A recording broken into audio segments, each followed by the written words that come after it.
Everyone, कैसे हो आप सब। एक बार पुनः स्वागत है आप सभी का हमारे अपने YouTube channel Shiv coaching classes पर। तो देखिए, आज की इस वीडियो में यहाँ पे हम सॉल्यूशन देखेंगे जीव विज्ञान का जो आज पेपर था प्री बोर्ड का। एमपी बोर्ड में जो जीव विज्ञान का पेपर था आज प्री बोर्ड, इसमें हम पूरा का पूरा इसका सॉल्यूशन देखने वाले हैं। चलिए, सबसे पहले यहाँ पे हम क्रमशः देखेंगे। सबसे पहले हमारा सही विकल्प वाले क्वेश्चन है। देखिए, पहला क्वेश्चन पूछा गया था कि जायांग का वह भाग जो पराग कण ग्रहण करता है क्या कहलाता है। तो देखिए, जायांग का ऐसा कौन सा भाग है जो पराग कण ग्रहण करता है, तो हमारा राइट आंसर हो जाएगा वर्तिकाग्र, यानी option number A is the correct answer. चलिए, दूसरा क्वेश्चन पूछा गया था कि बीज विकसित होते हैं, तो आपको बताना है बीज यानी कि सीड विकसित होते हैं कहां से, तो आपको याद रखना है बीजांड से। ऑप्शन नंबर डी आपका क्या हो जाएगा, करेक्ट आंसर हो जाएगा। तो बीज का निर्माण कहां से होता है, बीजांड से होता है। अगला क्वेश्चन है, निम्न में से यौन जनित रोग नहीं है। आपको बताना है इनमें से कौन सा रोग ऐसा है जो यौन संक्रमित रोग नहीं है। तो हमको पता है कि एड्स भी यौन संक्रमित रोग है, गोनेरियस भी क्या है, गोनेरिया यहां पे होना चाहिए, गोनेरिया भी क्या है, यौन संक्रमित रोग है। एनीमिया, तो एनीमिया क्या है, ये रक्ताल्पता की कमी से होता है, तो आपका ये हो जाएगा। ठीक है, तो एनीमिया एक ऐसा रोग है जो कि यौन संक्रमित रोग नहीं है। ठीक है, ऑप्शन नंबर सी आपका क्या हो जाएगा, करेक्ट हो जाएगा। अगला क्वेश्चन है, आंकोजीन की सक्रियता से होने वाला रोग कौन सा है। तो ऐसा कौन सा रोग है जो कि आंकोजीन की सक्रियता से होता है, तो आपको याद रखना है कैंसर। ठीक है, ऑप्शन बी आपका क्या हो जाएगा, करेक्ट आंसर हो जाएगा। चलिए, अगला क्वेश्चन है, अनुवांशिक अभियांत्रिकी में आणविक कैंची की तरह उपयोग किया जाता है। तो किसी भी अनुवांशिक अभियांत्रिकी में आणविक कैंची की तरह किसका उपयोग किया जाता है, तो रिस्ट्रिक्शन एंडोन्यूक्लियस का किया जाता है। किसका, रिस्ट्रिक्शन एंडोन्यूक्लियस का किया जाता है। ठीक है, अगला क्वेश्चन है, यहां पे आपको देखना है। अगले क्वेश्चन हमारे पूरे के पूरे यहां पे क्या है, अगले क्वेश्चन है रिक्त स्थान वाले क्वेश्चन है। कौन सा क्वेश्चन है, रिक्त स्थान वाले क्वेश्चन है। देखिए, पहला क्वेश्चन दिया गया है रिक्त स्थान में कि भ्रूण एवं गर्भाशय के बीच संवहनी संपर्क बनाने वाली रचना को हम क्या कहते हैं।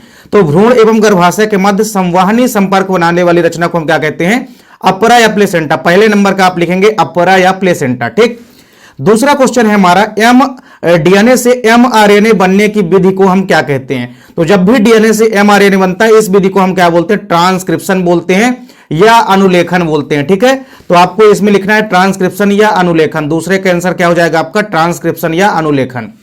अगला क्वेश्चन है, दूध से दही का निर्माण। ठीक है, तो दूध से दही का निर्माण किस जीवाणु के द्वारा किया जाता है, तो आपको याद रखना है लैक्टोबैसिलस।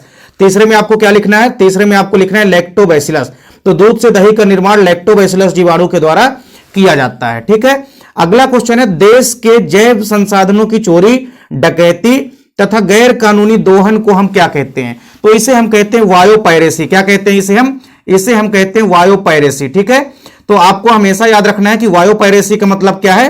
तो वायोपायरेसी का मतलब क्या है, जैविक संसाधनों की चोरी या डकैती। ठीक है, तो हमेशा आपको याद रखना है।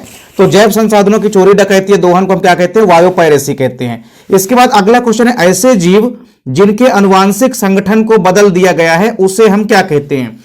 तो ऐसे जीवों को हम क्या बोलते हैं, ट्रांसजेनिक जीव। क्या बोलते हैं, आपका 5वें नंबर का क्या हो जाएगा, ट्रांसजेनिक जीव। ठीक है, या आप अनुवांशिक रूप से रूपांतरित जीव भी लिख सकते हैं। ठीक है, तो ऐसे जीव जिनके अनुवांशिक संगठन को बदल दिया गया है उसे हम ट्रांसजेनिक जीव कहते हैं। अगला क्वेश्चन है, पारिस्थितिक तंत्र दो घटक, जैविक घटक व अजैविक घटक से मिलकर बनी इकाई होती है। यहां पे आप लिखेंगे अजैविक घटक। ठीक है, तो आपने पूरे के पूरे यहां पे जो भी आपके रिक्त स्थान वाले क्वेश्चन है इसका भी आपने सोल्यूशन कर लिया। इसके बाद हम देखते हैं सत्य असत्य वाले क्वेश्चन। ठीक है, पहला क्वेश्चन है, नर तथा मादा युग्मक आगुणित होते हैं। तो बिल्कुल सत्य बात है, क्योंकि मादा और नर दोनों युग्मक क्या होते हैं, आगुणित होते हैं, हेप्लॉइड होते हैं। दूसरा है, आईयूडी जन्म दर को नियंत्रित करने की विधि नहीं है। तो आईयूडी जन्म दर की नियंत्रित करने की विधि है, लेकिन यहां पे नहीं बोला है, इसलिए आपका क्या हो जाएगा, असत्य हो जाएगा। तीसरा क्वेश्चन है, वैज्ञानिक मिलर ने जीवन की उत्पत्ति में अपने प्रयोग में मीथेन, अमोनिया व हाइड्रोजन को फ्लास्क में लिया था। तो यह बात बिल्कुल सत्य है। ठीक है, तो मिलर ने अपने प्रयोग में यही तीनों गैसों को लिया था। अगला क्वेश्चन है, कवक पादपों के साथ सहजीवी संबंध बनाते हैं जिन्हें लाइकेन कहते हैं। क्या बोला गया है, कवक जो है पादपों के साथ सहजीवी संबंध बनाते हैं। तो यह बिल्कुल असत्य है, क्योंकि कवक जो है हमको पता है शैवाल के साथ सहजीवी संबंध बनाते हैं। अगला क्वेश्चन है, आरएनए अंतरक्षेप सभी ससीम केंद्रीय जीन में पूरी की पूरी कोशिकीय सुरक्षा की एक विधि है। तो बिल्कुल आपको याद रखना है, यह आपका क्या हो जाएगा, सत्य हो जाएगा। तो सत्य असत्य में आपने क्या देखा कि आपके पहला, तीसरा और पांचवा आपके सत्य हैं और बाकी दोनों, दूसरा और चौथा क्या है, असत्य हैं। अब आप सही जोड़ी वाले यहां पे क्वेश्चन मिला लीजिए। तो देखिए, पहला था हमारा ध्रुवीय काय। ध्रुवीय काय का क्या हो जाएगा भैया, तो ध्रुवीय काय का निर्माण यानी पोलर बॉडी का निर्माण किसमें होता है, ओजेनेसिस की प्रक्रिया में होता है। किसमें होता है, ओजेनेसिस में होता है। ठीक है, तो आपका पहले का क्या हो जाएगा, ध्रुवीय काय का हो जाएगा आपका ओजेनेसिस हो जाएगा। ठीक है, ओजेनेसिस हो जाएगा।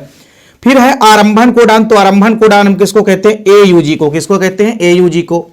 अगला क्वेश्चन है एलर्जी, तो एलर्जी का संकेत क्या है, आईजीई। ठीक है, ये आपका हो जाएगा क्या, एलर्जी का, यानी तीसरे नंबर। चौथा है क्लोनिंग संवाहक, तो आपको याद रखना है पीबीआर 322, ये क्या होता है, क्लोनिंग संवाहक होता है।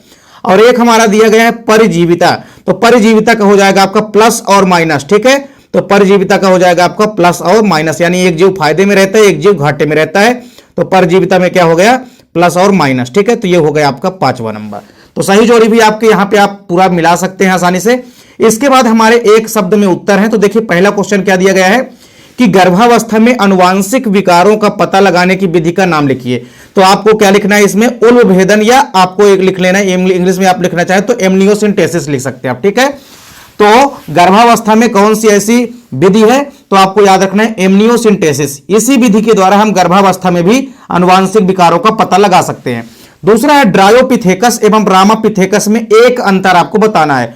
तो ड्रायोपिथेकस की अगर हम बात करें तो ये वानरों के समान दिखाई देता था, जबकि रामापिथेकस जो है ये अधिकतर जो है मानव के समान मिलते जुलती संरचना इसकी दिखाई देती थी। ठीक है, तो ये आपको डिफरेंस जो है इनमें एक लिख लेना है। ठीक, इसके बाद चलिए हमारा तीसरा क्वेश्चन कौन सा है, तो तीसरा क्वेश्चन हमारा है एक शैक्षणिक भ्रमण के दौरान एक विद्यार्थी को अचानक श्वास लेने में परेशानी होती है तथा वह बहुत अधिक छींकने लगता है, इस प्रकार की अनुक्रिया का नाम लिखिए। तो आपको इसमें लिखना है एलर्जी। क्या है, यह क्रिया कहलाती है एलर्जी। ठीक है, तीसरे में आपको लिखना है एलर्जी। अगला क्वेश्चन है इंसुलिन की दोनों चैन।